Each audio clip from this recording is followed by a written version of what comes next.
नमस्ते दोस्तों।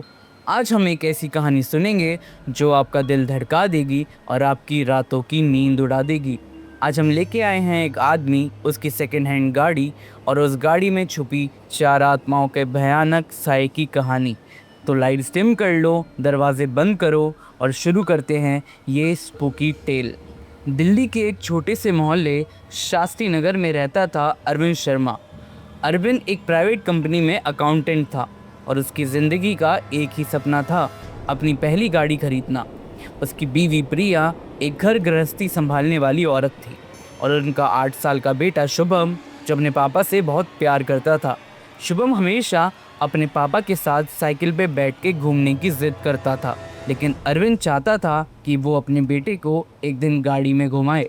दिन रात मेहनत के बाद अरविंद ने अपनी ज़िंदगी की जमा पूंजी लगाकर एक सेकंड हैंड गाड़ी खरीदी।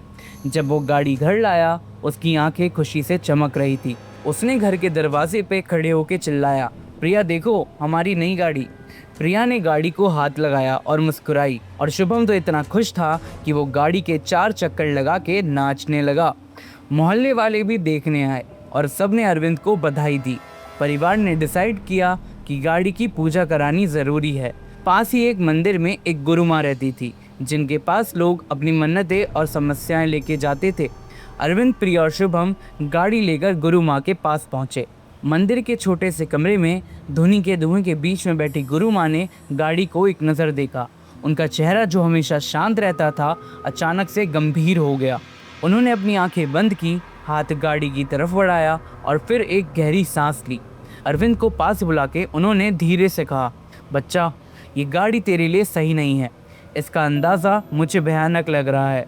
इसमें मौत का साया छुपा है। जितनी जल्दी हो सके इसे अपने घर से दूर कर दे, वरना अनर्थ हो जाएगा। अरविंद के चेहरे पर हंसी आ गई। उसने सोचा, गुरु माँ शायद पुरानी सोच वाली हैं। माता जी, ये तो बस एक गाड़ी है। मैंने इसके लिए कितने सपने देखे हैं, आप ऐसा क्यों बोल रही हैं? उसने हल्के से कहा। प्रिया ने भी, जो थोड़ी सी घबराई हुई थी, अरविंद का साथ दिया और बोला, हाँ माता जी, हमने तो गाड़ी चेक भी कराई है। घर वापस आके अरविंद ने गाड़ी को अपने छोटे से घर के बाहर पार्क किया। उस रात जब सब सो रहे थे, शुभम को अचानक एक आवाज़ ने जगाया, जैसे कोई धीरे से रो रहा हो। उसने अपने कमरे की खिड़की से बाहर देखा, लेकिन गाड़ी के आसपास कुछ नहीं था। उसने सोचा शायद उसका वहम है और वापस बिस्तर पे लेट गया। लेकिन उसके बाद हर रात वो आवाज़ उसे सुनाई देती, कभी रोने की, कभी किसी औरत के छुपके से हंसने की, जो उसके कानों में गूंजती रहती थी। कुछ दिन बाद अरविंद अपने ऑफिस से देर रात घर लौट रहा था। रात के करीब 11 बजे थे और यमुना पुल पर फॉग इतना घना था कि 2 कदम आगे कुछ दिखाई नहीं दे रहा था। अचानक एक ट्रक का हॉर्न बजा और अरविंद ने जल्दी से ब्रेक लगाई, लेकिन गाड़ी फिसल गई और ट्रक के पीछे वाले हिस्से से छोटी सी टक्कर खा गई। गाड़ी का बोनट थोड़ा सा दब गया और हेडलाइट टूट गई। अरविंद का दिल जोर से धड़क रहा था, लेकिन वो खुद ठीक था। ट्रक ड्राइवर ने उससे माफ़ी मांगी और कहा कि फॉग की वजह से उसे भी गाड़ी दिखाई नहीं दी। अरविंद ने सोचा, छोटी सी बात है, ऐसा तो होता रहता है, और घर लौट आया। घर पे प्रिया को बताया तो वो घबरा गई, लेकिन अरविंद ने उसे समझाया कि ये बस एक छोटा सा हादसा था। लेकिन शुभम, जो चुपके से सुन रहा था, उसने गाड़ी के डैशबोर्ड पे एक पुरानी तस्वीर देखी थी। तस्वीर में एक औरत और 3 मर्द थे। सबके चेहरे पे अजीब सी मुस्कान थी। जब उसने पापा से पूछा, अरविंद ने कहा, पता नहीं, शायद पुराने मालिक की होगी, और तस्वीर निकाल के फेंक दी। उसके बाद घर में अजीब चीज़ें होने लगी। एक रात प्रिया किचन में थी जब उसने गाड़ी का रेडियो खुद से बजता सुना। वो बाहर आई तो देखा गाड़ी बंद थी, लेकिन रेडियो में पुराने गाने बज रहे थे, जो बीच बीच में डिस्टर्ब हो रहा था, जैसे कोई इंटरफेरेंस हो। उसने जल्दी से गाड़ी का दरवाज़ा खोला और रेडियो बंद किया, लेकिन उसके हाथ ठंडे पड़ गए। शुभम ने एक रात गाड़ी के पास एक सफ़ेद साया देखा, जो गाड़ी के बोनेट पे बैठा था और एकदम से गायब हो गया। उसने पापा को बताया, लेकिन अरविंद ने उसे बच्चे का डर समझ के टाल दिया। 1 हफ्ते बाद अरविंद का दूसरा एक्सीडेंट हुआ। सुबह के 7 बजे वो ऑफिस के लिए निकल रहा था, जब एक रेलवे क्रॉसिंग पे उसकी गाड़ी बंद हो गई। क्रॉसिंग का गेट बंद था और ट्रेन तेज़ी से आ रही थी। अरविंद ने इंजन स्टार्ट करने की कोशिश की, लेकिन गाड़ी एकदम से रिस्पॉन्ड नहीं कर रही थी। ट्रेन का हॉर्न सुन के उसका दिल बैठ गया। अचानक जब ट्रेन सिर्फ कुछ मीटर दूर थी, गाड़ी का इंजन स्टार्ट हुआ और अरविंद ने तेज़ी से गाड़ी आगे बढ़ाई। गाड़ी ट्रेन से ठुकते ठुकते बची, लेकिन इस दौरान एक टायर पंचर हो गया। अरविंद का चेहरा भी पसीने से भीग गया था। घर आके उसने प्रिया को बताया। प्रिया रो पड़ी और बोली, अरविंद, शायद गुरु माँ की बात में कुछ दम था। ये गाड़ी हमारे लिए खतरा है, इसे बेच दो। अरविंद गुस्से में बोला, बस करो, ये अंधविश्वास, मैंने इतनी मेहनत से गाड़ी ली है और अब थोड़ी ना बेच दूंगा। उस रात शुभम ने एक भयानक सपना देखा।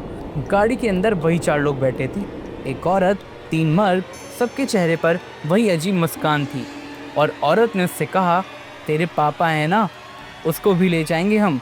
शुभम डर के चिल्ला उठा और उसका दिल इतनी तेज से धड़क रहा था कि उसे सांस लेने में भी तकलीफ हो रही थी। प्रिया ने उसे गले लगाया और कहा, बेटा, ये बस एक बुरा सपना था। लेकिन शुभम का डर कम नहीं हुआ। 2 एक्सीडेंट्स के बाद अरविंद थोड़ा टूटा हुआ था, लेकिन शुभम उसका सहारा बना। वो अपने पापा का ख्याल रखता, उनके लिए चाय बनाता और हमेशा उनके साथ वक्त बिताता। एक दिन शुभम ने कहा, पापा मम्मी, चलो ना कहीं घूमने चलते हैं। अरविंद और प्रिया ने सोचा कि शायद एक छोटी सी ट्रिप से सबका मूड ठीक हो जाएगा। शुभम इतना खुश था कि वो घर में नाच रहा था। उन्होंने मनाली के पास एक छोटे से हिल स्टेशन कसौली जाने का प्लान बनाया, लेकिन प्रिया को सुबह से अजीब सा एहसास हो रहा था। उसके दिल में एक घबराहट सी थी, जैसे कोई उसे रोक रहा हो। उसने अरविंद से कहा, आज जाना शायद सही नहीं है, मेरा दिल नहीं मान रहा। लेकिन शुभम और अरविंद ने उसे मना लिया और तीनों गाड़ी में बैठ के निकल पड़े। रास्ते में सब खुश थे। शुभम अपने पापा के साथ गाने गा रहा था और प्रिया भी थोड़ी देर बाद मुस्कुराने लगी। लेकिन जब वो पहाड़ों के मोड़ों पे पहुंचे, शाम ढल रही थी और अंधेरा छाने लगा था। एक तेज़ मोड़ पे अरविंद ने गाड़ी का टर्न लिया, लेकिन अचानक गाड़ी का स्टीयरिंग जाम हो गया। अरविंद ने पूरी ताकत लगाई, लेकिन गाड़ी सीधे एक बड़े बिजली के पोल से टकरा गई। पोल टूटकर गाड़ी के ऊपर गिर गया और गाड़ी फिसलते हुए पेड़ से टकराकर रुक गई।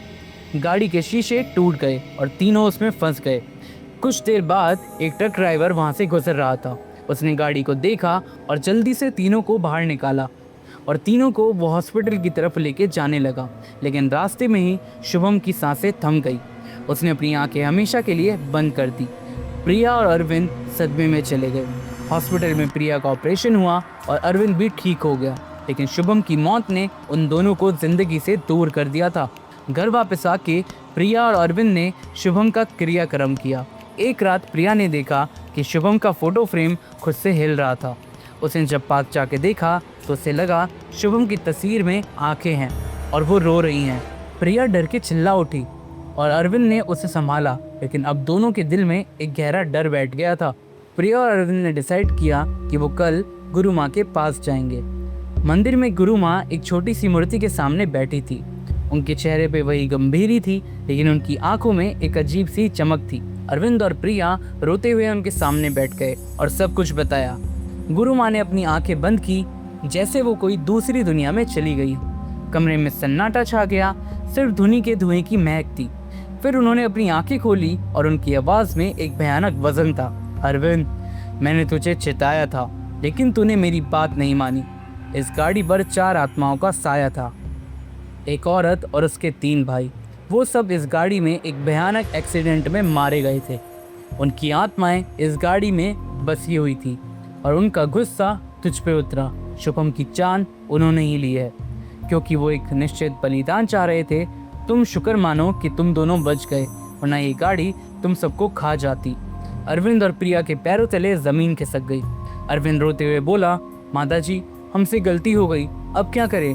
गुरु माँ ने कहा, गाड़ी को अब किसी और के हाथों मत जाने देना। इसे चला दो या स्क्रैप में दे दो, लेकिन अपने घर से दूर रखो।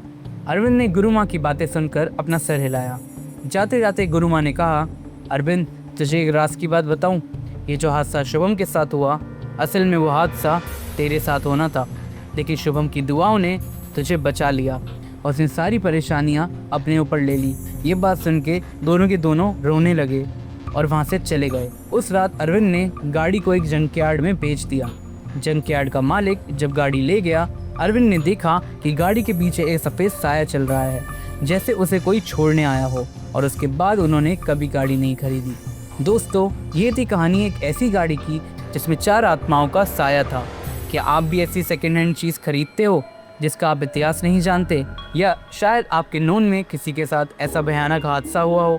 कमेंट में बताना, और अगर ये कहानी पसंद आई तो लाइक, शेयर और सब्सक्राइब करना ना भूलना। अगली कहानी तक अपना ख्याल रखना, तब तक के लिए स्टे सेफ और कोई सेकेंड हैंड चीज़ मत लेना।